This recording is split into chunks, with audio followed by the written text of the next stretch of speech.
All right, Celtics Nation, let's talk about that wild season opener because, man, it had everything.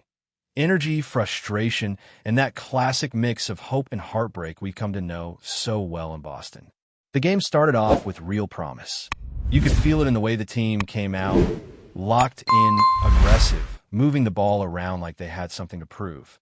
The crowd at TD Garden was electric, the kind of atmosphere that reminds you why Boston has some of the most passionate fans in the league. Everyone was ready for a statement win to kick off the season, but instead, what we got was a game that started with potential and ended with a painful reminder that this team still has some growing up to do. The first quarter looked like what we expected, a fast pace, crisp rotations, and that defensive edge that's supposed to be our identity. Boston grabbed a slim 2-point lead up 28-26, and you could sense the chemistry forming. But as soon as the second quarter hit, things began to unravel. The ball movement stalled, the defense lost focus, and Philly started capitalizing. The Celtics got outscored 31-23 in that stretch, which flipped the momentum completely. Going into halftime down by 5 didn't feel like a disaster, but it definitely felt like a missed opportunity. You know those games where you just feel like your team should be up by double digits, but somehow isn't?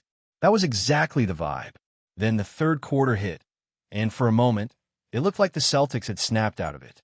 They came out like a different squad, attacking on defense, forcing turnovers, getting stops. Boston outscored Philly 35-18 in that frame, and the building went nuts.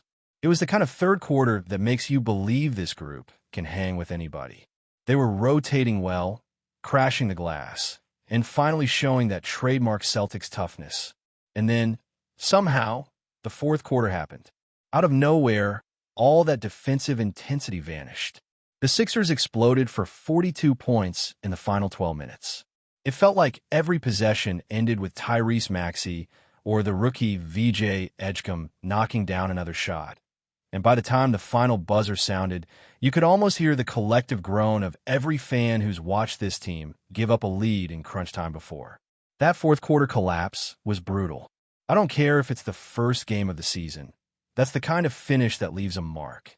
And the worst part? It's not like Joel Embiid was dominating. In fact, Embiid barely looked like himself out there. He played only 20 minutes, shot 1 for 9 from the field, and looked like he was running on fumes. 4 points, 6 rebounds, minus 16 when he was on the floor. If you had told me before the game that Embiid would look that bad and that the Sixers would still win comfortably, I'd have said you were out of your mind. But that's exactly what happened. The big man didn't hurt us, the guards did. Tyrese Maxey was unstoppable. He played 41 minutes, hit 13 of his 24 shots, drilled 7 of 9 from deep, and finished with 40 points, 6 assists, and 2 steals. It wasn't just the scoring, it was the control. Every time Boston tried to make a run, Maxey had an answer. And then there was VJ Edgecombe, his first ever NBA game, and he drops 34. 13 for 26 from the floor, 5 triples, 7 boards, and 3 assists. You could almost feel the disbelief in the arena every time he hit another shot. The Celtics' backcourt just couldn't contain them. Derek White, Peyton Pritchard, Anthony Simons, everyone took a turn trying to slow them down, and it didn't matter. The Sixers guards combined for 74 points. 74. That's not just bad defense, that's a meltdown. And look, I get it, it's game 1.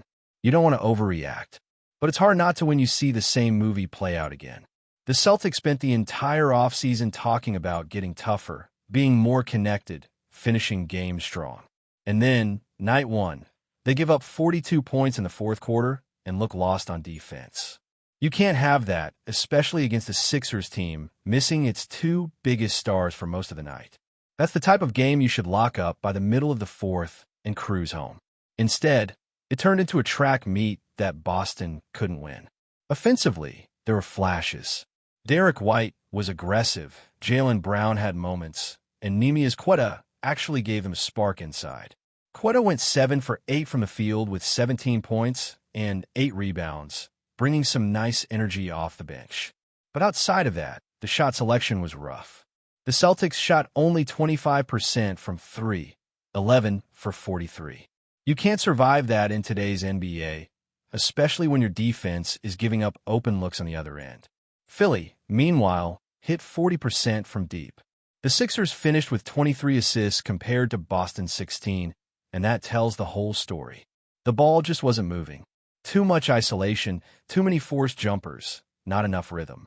Jaylen Brown, who was questionable before the game with that hamstring issue, played 36 minutes and went 9 for 18 for 25 points.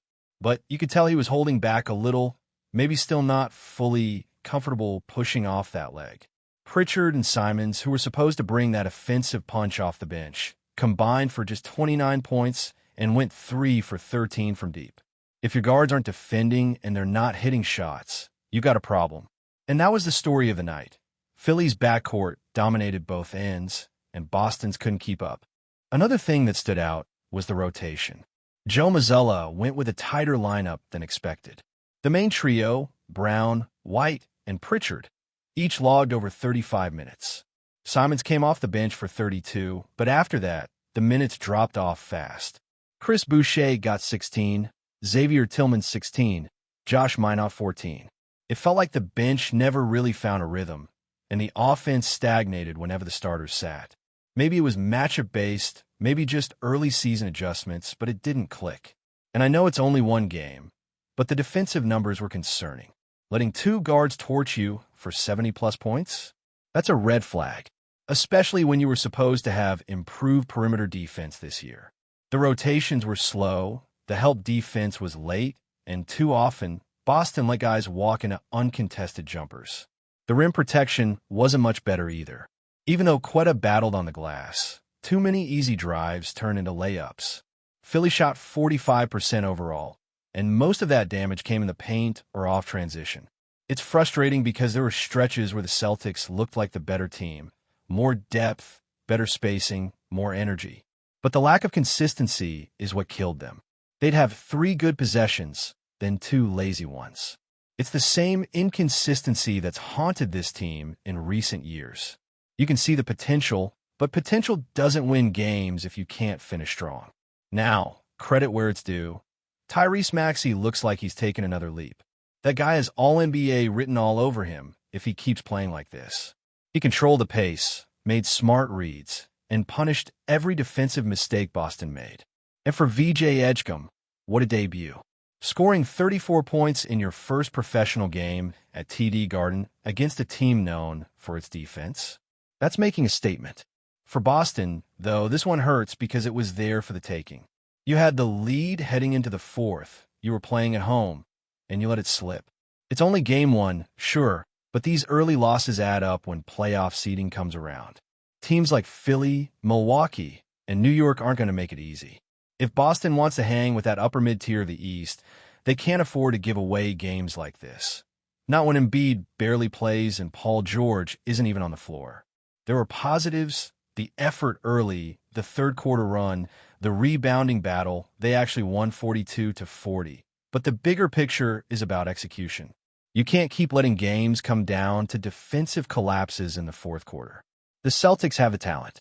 They just need the discipline to close. And that's what separates good teams from great ones.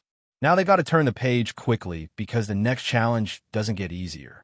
They'll head to New York to face the Knicks, a team that just took down Cleveland without Josh Hart or Mitchell Robinson. Jalen Brunson and Mikal Bridges are going to test that same shaky defense.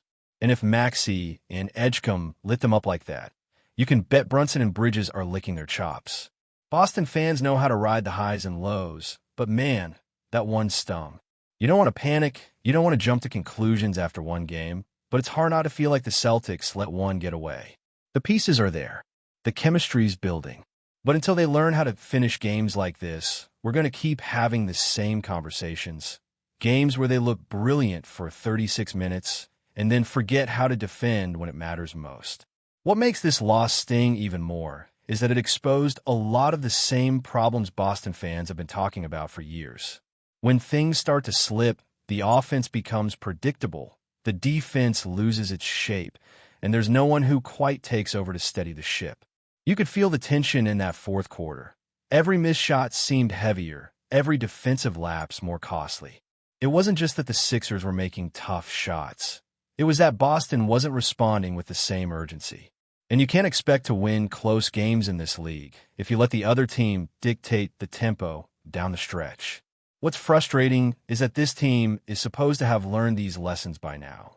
Every offseason, the message is the same: more discipline, more toughness, more accountability. And yet, the moment things go sideways, it feels like they fall back into old habits. Jaylen Brown settling for contested jumpers, the ball sticking on one side of the floor, defenders going under screens when they should be chasing. You can live with missed shots. That's basketball. But what you can't live with is losing your focus. Because that's the kind of thing that separates a contender from a team that's just hoping to make a playoff run. Now, let's talk about the bigger picture here.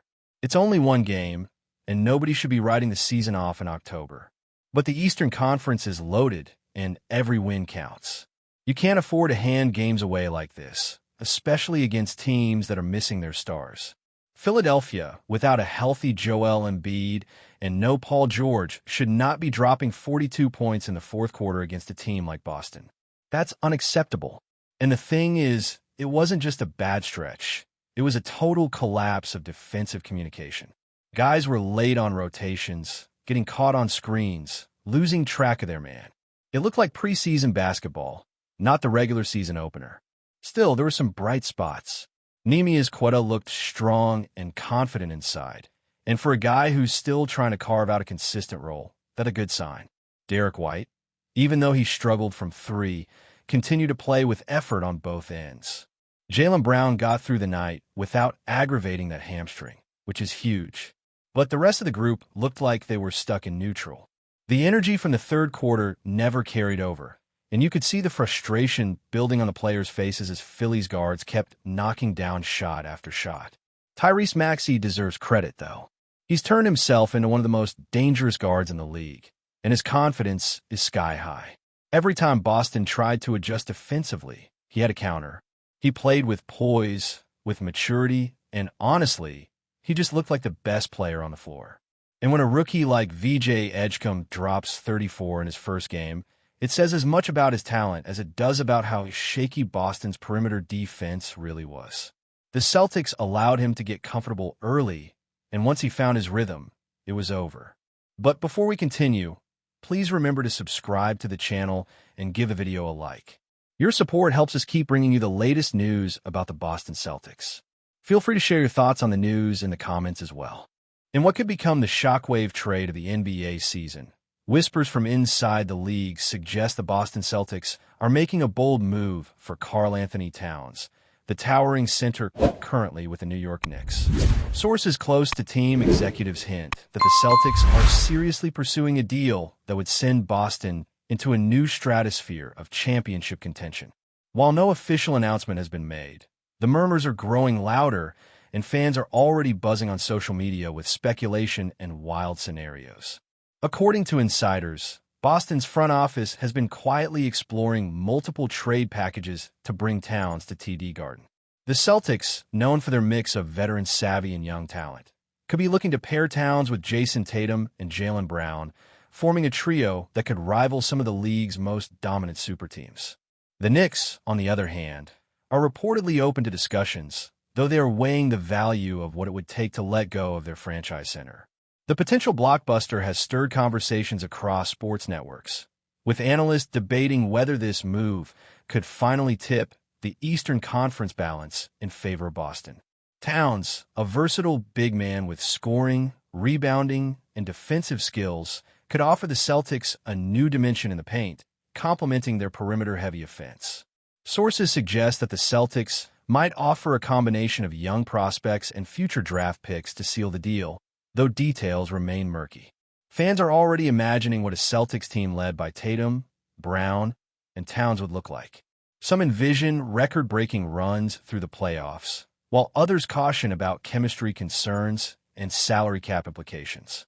Meanwhile, whispers indicate that Towns himself might be intrigued by the prospect of joining a storied franchise with a clear path to contention. Though it's all speculation for now, the NBA rumor mill is heating up, and if Boston indeed lands Towns, it would mark one of the most sensational mid-season shifts in recent memory. Everyone in the league seems to be holding their breath, because if this deal happens, the Celtics could be unstoppable. Stay tuned because this story is far from over, and the next few weeks could redefine the power dynamics of the Eastern Conference entirely. That's it for this update. If you enjoyed the video and want to keep receiving exclusive news about the Boston Celtics, please subscribe to our channel and give the video a like. We always appreciate your comments and opinions. See you in the next video.